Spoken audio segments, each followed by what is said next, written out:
And we're live.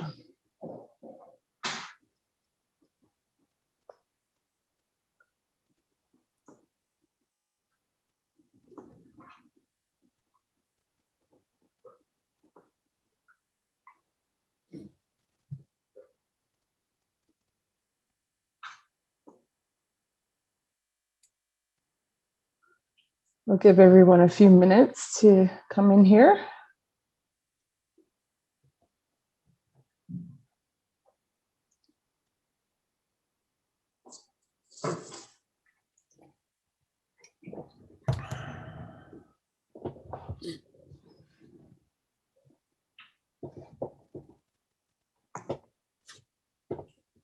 All right, I'd say we'll get started. So welcome everyone to our very first End Homelessness St. John's Lunch and Learn. We have, like everybody in the past year, jumped on the webinar wagon, but this is our very first official Lunch and Learn session in a series that we're looking to do about twice a month at lunchtime on various topics in order to support the community's work. So this first one is on supported referrals. We've got a couple, one later this month coming up, Ask Us Anything and Homelessness St. John's. The ones for May are on coordinated access to homes and HIFIS readiness. Are you ready for HIFIS? And we're also accepting suggestions. So if anyone has anything they'd like to see in this session, feel free to throw it out there. Just to introduce us, my name is Jennifer Tipple.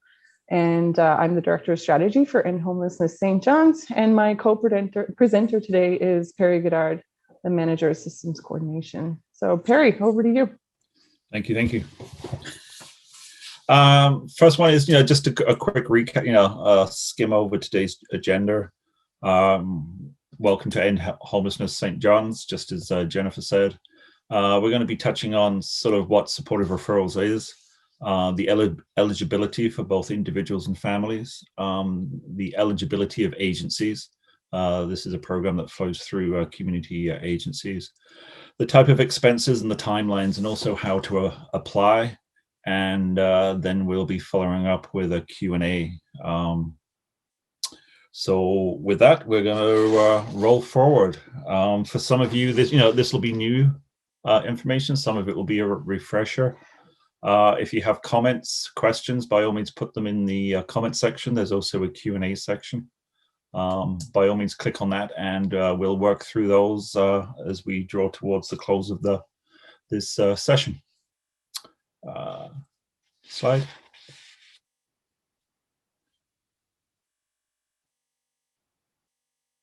Matt, slide. Thanks, Matt. Just some housekeeping. This session is being recorded. Everyone's muted for the bulk of it. Once again, as I was just saying, please feel free to use the chat section. Also use the Q&A function for questions, and we'll be addressing those towards the end.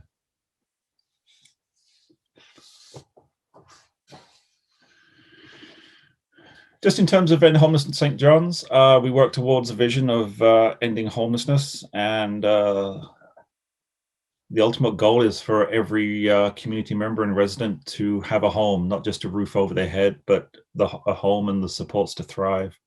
The idea of ending homelessness is big, it's daunting, and there's a lot of people out there doing really good stuff, but working together, we can do better, we can do more.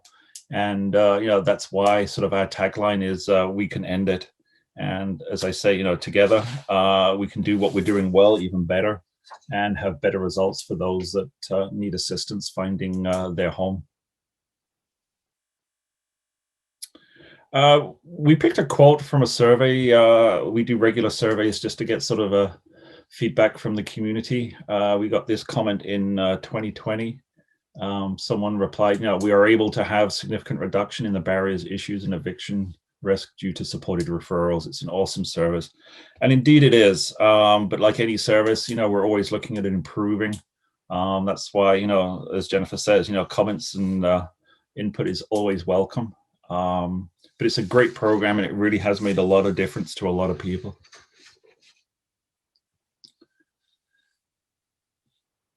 So that's the big question. What is supported referrals? It's a program that provides flexible financial resources to assist individuals who are either homeless or at imminent risk of homelessness and achieve housing stability. It's a key factor. It provides the financial support through community organizations in partnership with us. And as you can expect, we'll be getting into that a little bit more as we go forward. So then we get into the what it is and what it isn't. It truly is a resource of coordinated access to homes. That's our systems coordination initiative. It really does provide one-time emergency and short-term responses to maintain housing. Two things: it's not a diversion strategy, and it's not a case management initiative. It really is providing that short-term emergency support to those that need it the most.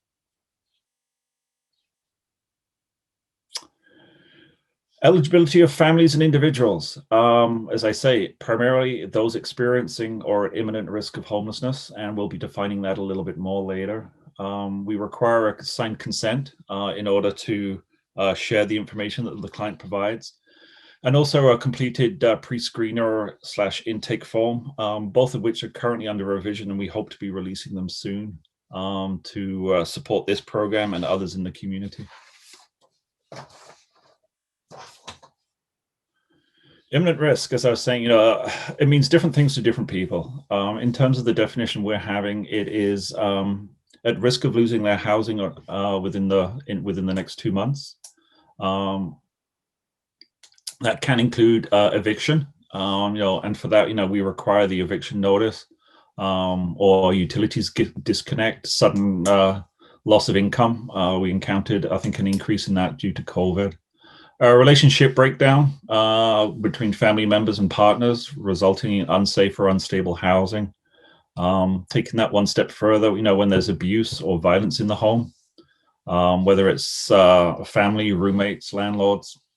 Unsafe or inappropriate housing that could be due to ill repair, lack of services, especially heat in the winter, personal safety, threats, but also changes in suitability.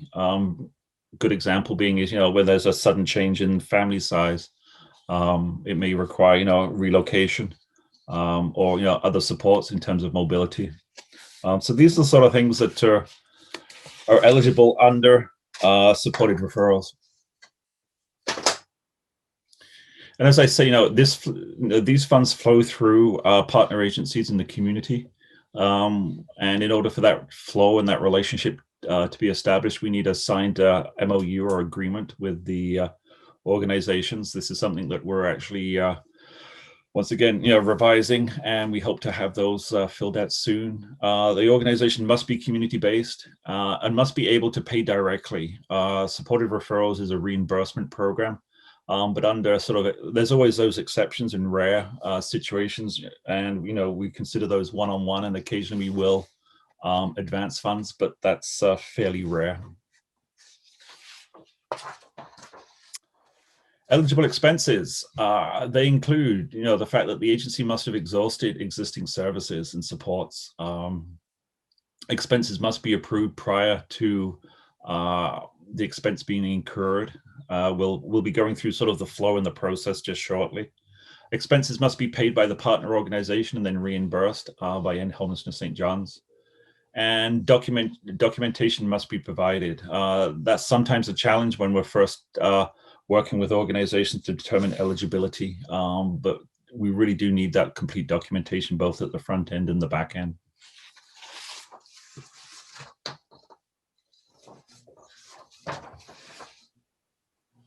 I believe this was yours, Jennifer. Yeah, that's right. I'll take it from here. Perry took all the fun stuff, and now I get to go through all the boring minutiae of the types of expenses. But in all seriousness, I mean, it is really important for us to ensure that people are clear about what types of expenses are available and what needs to be done to access all of them, just to crystallize what we need from folks and also the best way for us to serve our clients. So having said that, next slide, please. The first category there is short-term rental assistance. There we go. So these types of services are all one-time services. So when we're talking about short-term rental assistance, we're not talking about ongoing. We're talking about scenarios where a client is experiencing homelessness or at imminent risk, and there is a reason why they would require rental assistance in the short term. I mean, obviously, we work with a lot of clients who have issues with respect to being able to afford their housing. And we would love to be able to subsidize all of them. That's not really something that is feasible for the sustainability of this program.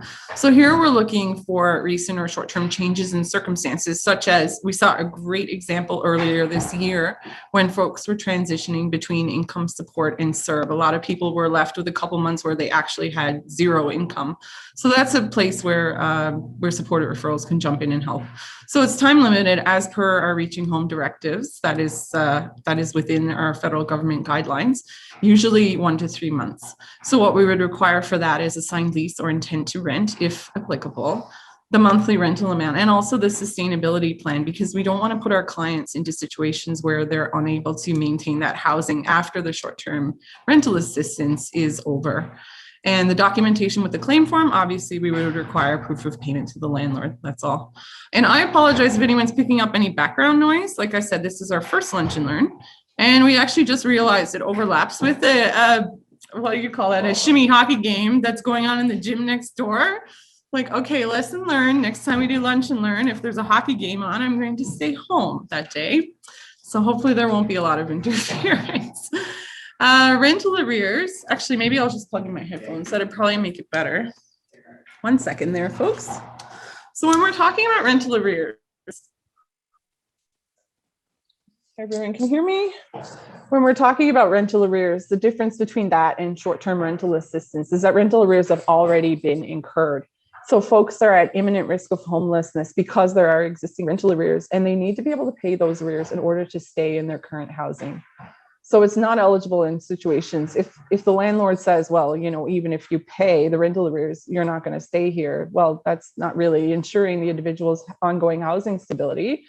So those are the things that we would look at for whether or not this is an approvable expense. And also, of course, same as before, there would need to be a plan to ensure rent payment moving forward.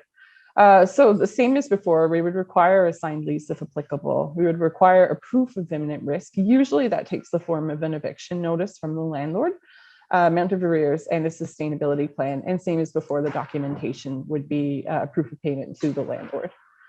Next slide, please.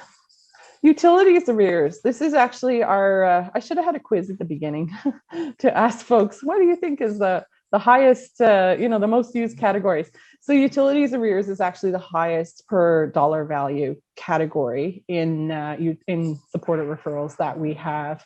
And that's simply because, living in Newfoundland and Labrador, we've got a lot of folks who experience a lot of fluctuations with their power bills, especially in the winter. And, it's one of the things that causes people to have barriers to housing stability. So typically clients are at imminent risk of homelessness here.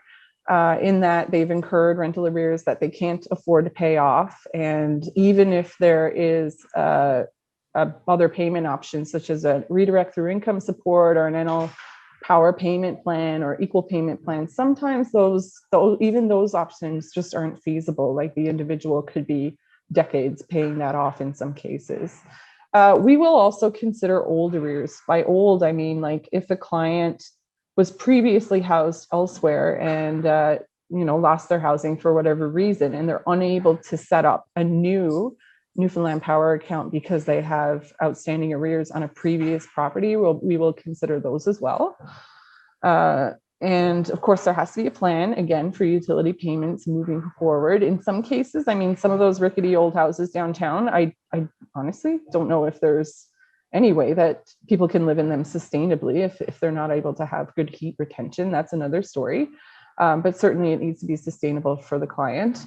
The documentation that we require is a disconnect notice, as well as the most recent Newfoundland Power bill, or an email from Newfoundland Power will also suffice, as well as a sustainability plan. And the documentation with the claim form would be obviously proof of payment to Newfoundland Power. Next category. So if I were to do a quiz beforehand, which is the most popular category under supported referrals, it would be security deposits. So this is the one that we see most often. The dollar amounts are smaller most of the time. So typically in this case, clients are experiencing homelessness and they need support to cover that gap, usually between what income support will provide for the security deposit and what the landlord is charging, which of course has to be up to a maximum of 75% of monthly rent. We won't consider anything over that because it's not in accordance with the Residential Tenancies Act. So for that, we would require the signed lease or intent to rent, if applicable, as well as the security deposit amount, because it's not always 75%. So we just need to see, documented what that amount is.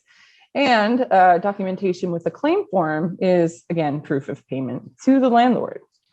So flicking through these pretty quick. If anyone has any questions, definitely jot them down or throw them into the question and answer, and then we'll get to them at the end of the presentation. Moving expenses. So this can be either for clients experiencing homelessness or at imminent risk. In some cases, if we have a client that's already housed, but that losing their housing is imminent, we'll look to support that move rather than, run the risk of having them lose their possessions. So they must explore other payment options. Obviously, the first one that comes to mind is the income support moving expenses, which is $175 annually. So we would usually supplement that, or if the individual has already used those, then we can pay for the full amount. The documentation prior to approval. This is a tricky one because sometimes it's difficult to quote or estimate exactly what this amount is going to be. So if the individual doesn't have very many belongings, usually it's a pretty easy one. But if the individual does, then I would suggest that the staff that's working with this individual, really make a trip to the home and see, in order to work with the moving company to get an accurate estimate or quote written, if possible. That would be really great. Sometimes it's hard to get that, but that would be preferable for us. And then the documentation with the claim form is proof of payment to the moving company, as well with any explanation for any discrepancy in the quoted amount. I mean, what we wouldn't want to see here is that the moving company quotes $200 and then we end up with $1,000. Like, how does that happen? Because we want to make sure that even, that obviously moving companies are being held to what they've committed to our clients as well. We know a lot of them have been marginalized in the past or ripped off, and we don't want to perpetuate that type of behavior in any way. Next slide, please. Housing setup costs. So this is typically for clients who are experiencing homelessness. And we live in a very generous community where there are a lot of methods for our clients to access the items that they need. I mean, I know there's a lot of donation centers or, just places where you can access various items around town. As well, we have a furniture bank, we have food banks. Some of those services have been disrupted during COVID, obviously, but I think we've all done a really great job as a community of making sure we have that continuity of support for the clients we serve. So we are open to housing costs. However, it has to be demonstrated that these housing setup costs must be required for access to housing or housing stability. And so this is a bit of a tricky one for us. It falls into a bit of a gray area. The documentation that we would require is a list of items as it relates to housing stability. So again, demonstrating that link. And the documentation that we would require with the claim form is proof of payment, often in the form of receipts if you're buying items at like Walmart or something like that. The receipt is just fine. Okay, cruising along here. Property maintenance and repairs. This is for clients at imminent risk only. And again, the same as, what was the previous category? The same as rental arrears. The landlord must be willing to entertain that the client would stay in their current housing. So in the case where, now obviously, I know some of you are probably thinking of another program. We have Home Connect, which is extra support on the landlord side. That's a little bit different. But here we're talking about, like, if a client is in a private rental situation and there's damage caused to the house and the landlord is not under Home Connect and they're not willing to entertain the client staying in housing, that wouldn't be an eligible cost under supported referrals. We're looking for cases where we're able to maintain that housing stability for our clients. And so, just a few questions to ask in these scenarios. Is it normal wear and tear of items or items that the landlord is required to maintain? Because in these cases, it wouldn't be eligible through supported referrals. Those are items that the landlord is required to upkeep. And then if it's over a certain amount, typically the landlord would be required to go through insurance. In some cases, supported referrals can still support here, whether it's the cost of the insurance deductible or whether it's certain items that we would pay for, and then other items would go through insurance. The documentation required for this would be that eviction notice, if applicable, or something stating that, if this is not repaired, it will result in an eviction from the landlord's perspective. We also would require a written estimate or quote, and this includes both materials and labor. And if the landlord completes the work, this is something we found out the hard way, if the landlord completes the work, the hourly rate should be at minimum wage plus $8. And that's actually according to the Service NL guidelines for same, because we don't want a scenario where the landlord, obviously quotes themselves at a really high rate of work for something that they can get done on the open market for more reasonable price. We would also then require the documentation with the claim form would be that proof of payment again, whatever that looks like. Okay, storage, almost done here, bear with us. Storage, typically clients that are at imminent risk because they have belongings that exist in their current housing setup, they're losing their housing for whatever reason. And for a lot of clients, their housing stability is dependent on their belongings, if they have belongings that they want to follow with them. So we would consider those as long as that is required to enable rapid rehousing in the near-term future. This is also a category that is time limited as per the Reaching Home Directive. So we're looking at a maximum 3 months of storage here. If it's anything over 3 months, we would have to look at some other solution here because, this isn't a cost that we would be able to maintain on an ongoing basis. So for the documentation would be a written estimate or quote for storage. And again, that sustainability plan, we have to ensure that if indeed the belongings, the individual's belongings are required to enable them to gain rehousing and to maintain their housing stability, that there is a plan in place for this. And the documentation, pretty simple here, proof of payment. All right, and then we have another catch-all category because, I think under supportive referrals, we've probably seen everything under the sun and then some things that we never could have foreseen. So we're always willing to entertain other types of expenses that are related, again, to an individual's ability to access housing or maintain their housing stability.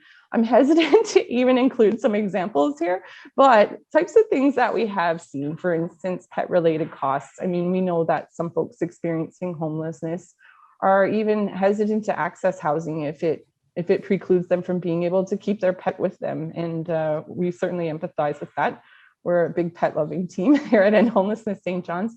So for example, in those cases, like pet related costs are something that we would entertain, for example, if it would lead to an individual's housing stability. Transportation is another one, whether that be, to access housing or to, in some cases, like return to an individual's hometown where they have stable housing. That's something we saw a few times during the pandemic when mainstream transportation options weren't available, for instance.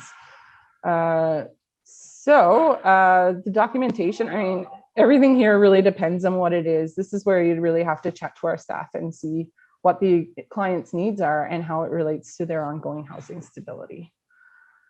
Okay, where are we at here? I think, this is back over to you, Perry, and then we're pretty much done. Wrap it up. Some of the feedback we've sometimes got is, why does it take so long to get an approval? Some of the most common reasons for either a delay in the process or just a non-approval is incomplete information and documentation. If we've got everything we need up front, it's very quick. It's very quick and easy for us to say, yes, this is eligible. No, it's not. Or, this portion would be. So it's really important for us to get that information. But also at the tail end, as Jennifer says, everything in terms of release of payment is really based on proof of payment. Another reason for a delay or non-approval is a lack of a sustainability plan. As we're saying, this is meant to be sort of one-time short-term. We don't want to fund expenses that will then jeopardize long-term in terms of an individual's housing sustainability. There is also a requirement that all other resources have been exhausted, whether that's financial or material. But also, sometimes we'll get a request and the client isn't actually experiencing homelessness or at imminent risk. They may be, a good example would be, there's expectation that they could be evicted, in the next, 3 months. That's a little too far in advance for us to consider. So, these are the main reasons for delays or the unfortunate non-approval of a requested expense. Next slide. So, just to map out sort of the process. Overall, we aim to have everything, money transferred to the service provider within essentially 2 weeks, 2 working weeks. But the main sort of crux is really at the beginning. It's, when we get the initial inquiry, which includes, a consent form, an intake form, the request, the documentation that's provided to us through the CA email address. Then the organization will receive a confirmation from us, especially if everything's in place. If there's missing information, there'll be a request for further information. Now, unfortunately, sometimes that's a matter of going backwards and forwards, a few times, just to make sure we are able to make an informed, decision, both in terms of approving funds, but especially when we're challenged with, is this eligible? We want to make sure that we have all the information we can to decide yes, it is. So then the approval email is sent to the organization. They make the payment. And then submit the claim to end homelessness. And this time it comes directly to me in my emails there. And it's also at the end of the slides. And then reimbursement is made.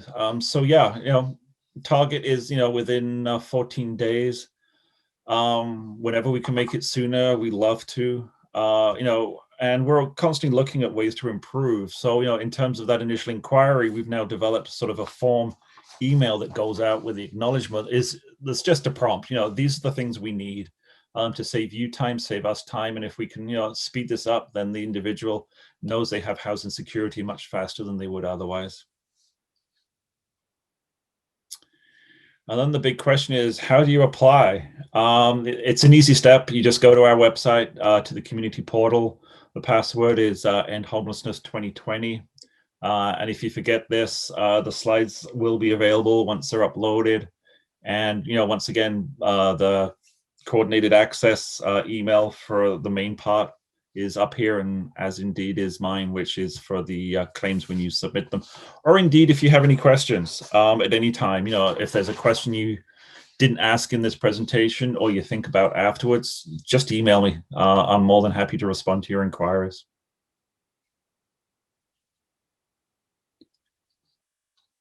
And that leads us really nicely into the Q&As or comments. We did pretty good on time. I was worried because we had a lot of slides. Just a couple things before we take any questions. We do actually have a brand new Supported Referrals webpage that basically has all the information that's presented in this presentation. So I'm just going to copy that into the chat now in case any of you want to refer back. And also, yes, all the information, the recording from today, as well as the presentation, will be shared on this website as well. And you will notice actually for the claim form, up until now, most of them have been going to me, but moving forward, they'll go to Perry and he'll be processing those because Supported Referrals, the meat and potatoes of that goes through the systems coordination through coordinated access to homes. So if you send it to me, that's fine. I'll just forward it on to Perry. But yeah, moving forward, that's how we'll take care of that. So let's see. Let's open the floor for questions and answers. We've got about 20 minutes left, so that's perfect. Okay, we have a question here. Sounds like a very efficient process. Yes, we like to think so. Do most delays happen because of insufficient documentation? Perry, do you want to take a stab at that one? Sure. I was actually reading the Q&As at the same time. Yeah, you know, in terms of our end, in terms of the organization, sometimes it's a challenge, you know, getting the information that they need to provide us to. So, you know, like I say, you know, we're constantly looking at ways to improve our end of it just to speed it up. And that's why, you know, presentations like this, and we may even do another one later on, in terms of this is how you fill out the forms and make sure that, you know, you provide the information, because once again, you know, if we have everything we need, we can make a quick decision, preferably within, you know, the perfect world was, you know, same day, but, you know, that's not always possible. So yeah, you know, very often those are the main reasons for delays, is just lack of information and communication, both incoming and outgoing. So, you know, we're willing to work with organizations to make that as efficient as possible. All right, our next question is from Sandria. How about community agencies like the Murphy Center who do not have homelessness funds to pay the upfront costs for supported referrals? And yeah, thanks for raising that question. We did speak to that briefly in the presentation, but we can just highlight that. Recognizing that not all agencies have the cash flow to be able to make those payments in advance. Certainly, if you don't, like we said earlier in the presentation, you can put in a request for an advance. So just basically what you think this will cost, and we can advance you those funds. And then once the final payment's been made, then you can submit the receipt. And if there's any discrepancy, we can settle that up. So we wouldn't want, you know, cash flow to be the reason why agencies are unable to access these supports. So it's almost like I would compare it to, like, if you travel for work for whatever reason, they might give you a travel advance and then you'd settle up after the fact or something like that. So yeah, feel free to reach out to us if that's something that applies to your organization. Definitely reach out to us and we'll work something out. And that's a very significant issue for a lot of the very small organizations. They just don't have the revenue to do that. And, you know, we respect that and acknowledge that. We also have a question. Can you provide some examples of housing startup items that would be approved? Any ideas there, Perry? Good examples? It's varied so much. And very often these are the ones that sometimes challenge us. You know, if it's furniture, you know, once again, you know, it goes back to sort of the expectation that the organization will exhaust all available resource. You know, a great case in point would be COVID. You know, during COVID, many of the organizations that provide furniture had to close down for COVID. And I believe, you know, there was one client who needed a bed. And, you know, the quick solution there was to, you know, the thought was to provide an inflatable mattress until they could get furniture. It could be all sorts of things. It's really hard to sort of make the list. Is there any ones that come to mind for you, Jennifer? Yeah, I was thinking the same. Like, certainly we would encourage agencies first to tap into those mainstream resources, because there are a lot of pockets of donations throughout the community, especially during this year with COVID. We've seen an increase in the options for technological devices, which a lot of the time come up to enable folks to keep in contact, especially during COVID, where obviously you don't have the ability to leave your, you know, to keep in contact with your social network as much in person. So we encourage agencies to tap into those first. But I mean, other items that we would look at, like, certainly, I'm trying to think now, like, very specific things would be like a washer and dryer, for instance. Like, if someone requires a washer and dryer, we would expect the agency to find a unit that has a washer and dryer in place. In one case, like, we were working with an individual with very specific needs and incontinence issues. So we did pay, we cost matched with the landlord, because obviously the client's not going to take a washer and dryer with him if he moves most of the time. So we cost shared with the landlord on something like that. But that's a very specific need, right? When laundry has to be done in-house every single day in order to meet the client's healthcare needs. So, like, that would be one example. I guess other examples would be, yeah, like Perry said, I mean, the air mattress for someone during COVID who just fell in that gap where deliveries were shut down for furniture. I mean, anything that's required, again, to demonstrate that long-term housing stability. I mean, that could be anything. It's very client specific. So yeah, I'm not providing a very great answer here right now, but yeah, definitely feel free to have the conversation with us, and we'll talk through it and see what works for folks. And I see, Jennifer, you put up a second part to your question in terms of, will we offer, other resources or, refer organizations? Yes, whenever possible. Part of the whole coordinated access requirement that comes from our federal funders is to essentially start charting and mapping all the services, not just, oh, I'm getting a bit of echo. I hope nobody else is. Not just the housing providers, but also secondary services, and it may maybe furniture, it may be mobility aids. Eventually, we should have a very comprehensive list.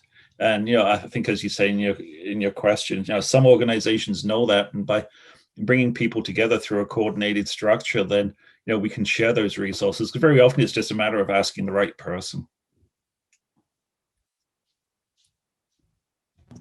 All right, and next question here. If someone needs this service and is not connected to a community group, nor do they meet the mandate of many community groups, how can they take advantage of this? Yeah, so this is a good question that we've had before. The way that In Homelessness St. John's works now, I mean, we're not a frontward facing agency in the sense that we don't work directly with clients. I think someone just scored a goal. Can you all hear?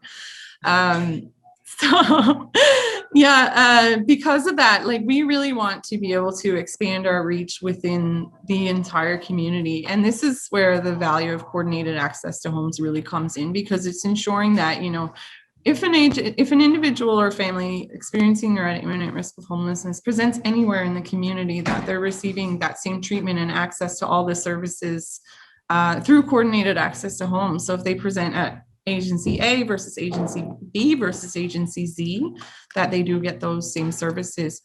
But that does mean that an agency does need to present to an agency. So if an individual or family is not connected, I would recommend to make a connection with them to a community group, or if they are recommended to us, if they're connected to us, then we can do the same. If they don't meet the mandate of community groups, I mean, I think that's probably an example where, we have those systems gaps that people fall into, but I think there are enough services in our community and enough services that offer that, that don't have a limited demographic mandate, for instance, so that there's somewhere for everywhere to go. And if there's not, I think that's an issue that we need to discuss as a community. Hope that answers the question. And we actually had an example of that just in the past week or so for supported referrals. It was an individual that was connected to an organization, but as we were showing in the presentation, there's certain eligibility requirements for the agency, and it wasn't an agency that we could necessarily easily fund. So, we worked with that particular agency to connect the individual to a second, community service provider that could. So, that's another solution to that type of problem.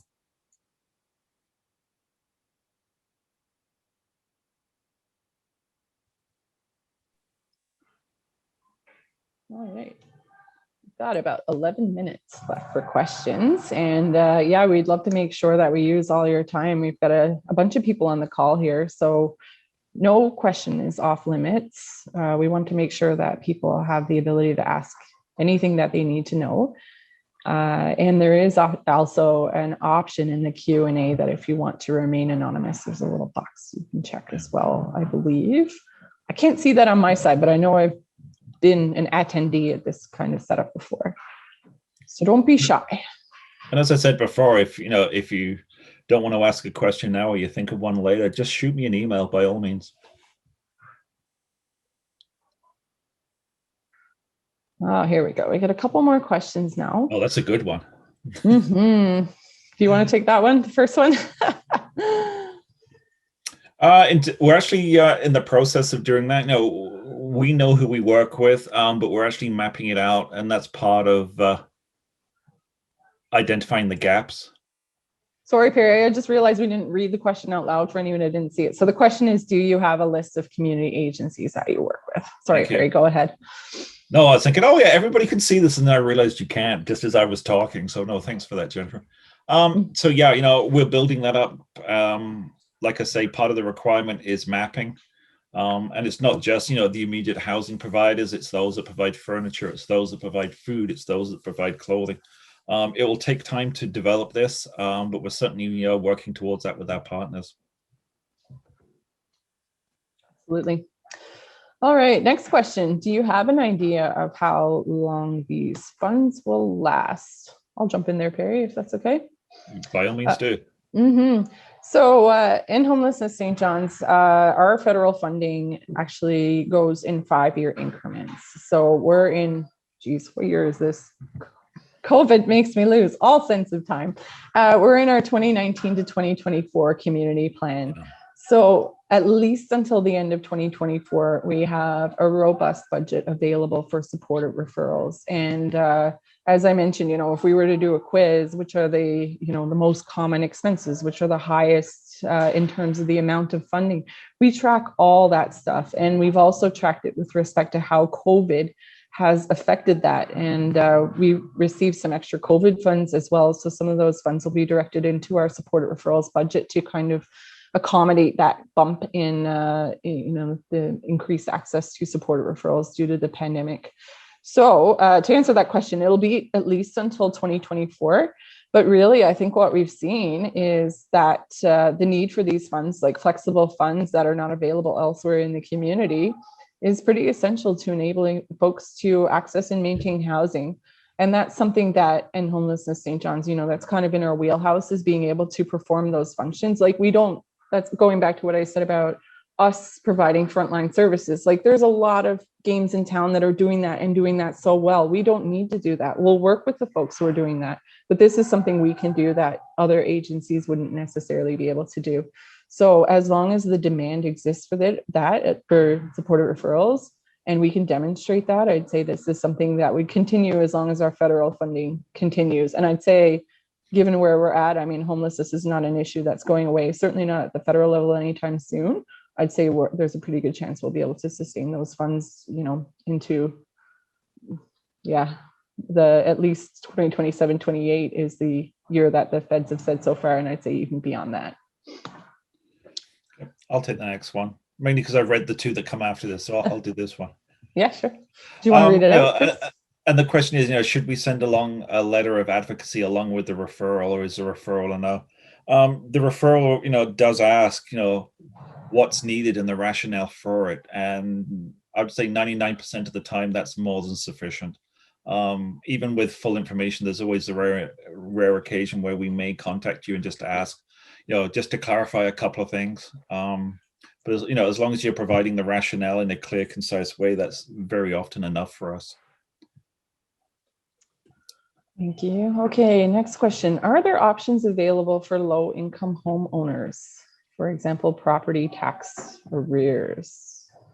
I can take this one because Perry, I don't think we've had any instances of these since you joined us in September. We have had I'm thinking like 1 or 2 instances where we've supported folks who are homeowners who are at imminent risk of homelessness due to being low income and being at risk for losing their home.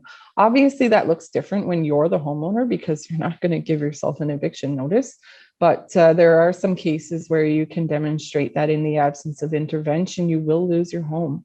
Like I said, it's very uncommon because usually for folks that own their own home, there is more options, I guess, to maintain that stability.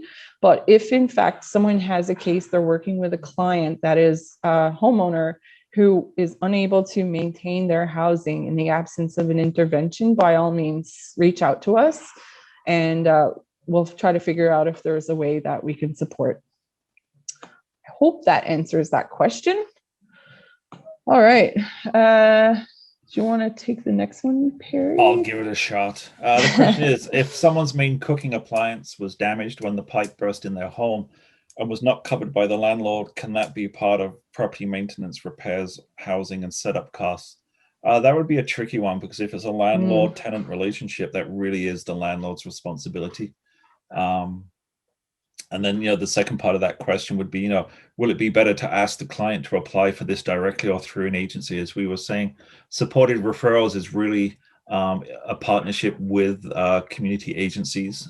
We reimburse them for expenses or as I think Jennifer was saying earlier on very rare exceptions, we'll advance it. I don't know if you want to add to that one at all, Jennifer. I mean, when I see questions like this, it kind of raises a little alarm bell for me, to be honest, because the only case in which we would cover this is if the pipe burst as a result of something the tenant did. Right. So it would have to be proven that it's negligence or deliberate, damage on the part of the tenant. But I mean, we've seen it all. Someone bursting their own pipe is not something we've seen yet. Maybe, I'm not sure. I don't know if I want to ask that question, but in any case, I mean, like we would certainly look into covering it if it was caused by the tenant. But if it's something that just happened and the landlord doesn't want to cover it, I'd say that's an issue with the landlord that, we can certainly help to navigate that. But I'd say, if the landlord isn't willing to do the necessary property maintenance and repairs that they're responsible for as a landlord, I think that's a different conversation. All right, next one's easy. Can we apply for people living in Mount Pearl or CBS for supportive referrals? So don't tell the feds. Strictly speaking, in Homelessness St. John's, our jurisdiction is technically supposed to be City of St. John's limits. But I mean, who draws a line between like St. John's and Mount Pearl in terms of housing people that live, like there's a lot of viable housing options for folks in the metro area in Mount Pearl, CBS. I mean, it just wouldn't make any sense for us to delineate that. And we've been fairly open with the feds about that. I joke about that, and especially now with COVID, they've actually been a bit more relaxed with respect to enabling us to work a little bit outside of our jurisdiction. Obviously, we have to be respectful with that. But yeah, the answer to that question is yes, absolutely. Clients that are living in Mount Pearl, CBS, surrounding areas in the St. John's metro area, absolutely. Greater St. John's area, yes. Yep. Thank you. Nobody needs to know. It's not metro. Nobody cares, really. All right, then next question here. Do you have any evaluation of client situations where eviction has happened but may be avoided, and provide additional education of community agency staff / landlords that may assist in future to help avoid evictions? It's an interesting question. Yeah. Carrie, you want to take a stab? I think this is our last question, folks. We're coming up on time. It's the hardest one right at the end. Jennifer mentioned Home Connect. That's one of the initiatives that we have that sort of addresses some of those sort of landlord tenant issues. I'm not sure how to answer this one, Jennifer. You're gonna have to help me on this one. Yeah. Let me see here. So, I mean, an evaluation, like a formal evaluation, no, but I mean, that is an interesting question. What I would say to that is that, I mean, obviously this program exists and all the work that we do exists in the name of homelessness prevention, is to prevent eviction where possible. And a lot of the time we're able to do that. Like we could definitely provide statistics through supportive referrals, because basically any client that was at imminent risk of homelessness that went through supportive referrals, that's a prevention right there. There are cases where an eviction is inevitable. Those are the ones where there's not that sustainability. And those are the ones that we would probably work with the agency to figure out something that would be sustainable for the client. There are also situations, and we've all seen them in our work, where the housing situation might just not be the best fit for the client. And eviction will be inevitable anyways. And where the writing's on the wall in those kinds of scenarios, I mean, we're living in this greater St. John's area where the vacancy rate is between 6 and 7%. Like our clients, some of them, it's difficult to find housing that meets their needs, but we are lucky that we do have a fairly healthy vacancy rate, and there are options out there for folks. So if there's something that's not working and eviction is inevitable, we would much rather than work with the agency to put the effort into supporting the client to make a planned move, as opposed to waiting for the eviction to turn into a crisis and then making an unplanned move, if that makes sense. And that's something we've also, not very often, because Home Connect is a fairly new program, but that is something we've had to do a couple times there. It's like, okay, you know, this isn't necessarily the best fit. Let's support this individual so that we're planning a move to something that would work better. And then that's a success across the board, rather than waiting for that to become, you know, kind of an imminent eviction and, you know, we're all in crisis mode then. So that's how I would answer that question. I don't know. And Perry, we're at time now anyways. So yeah, we timed out. I know that was a really great discussion. Thank you for everyone for sharing your questions. So we are at time. Please, we would love to hear your feedback on this format, if this is working for you. And like Perry said, if you have any other questions, feel free to reach out to us at any time.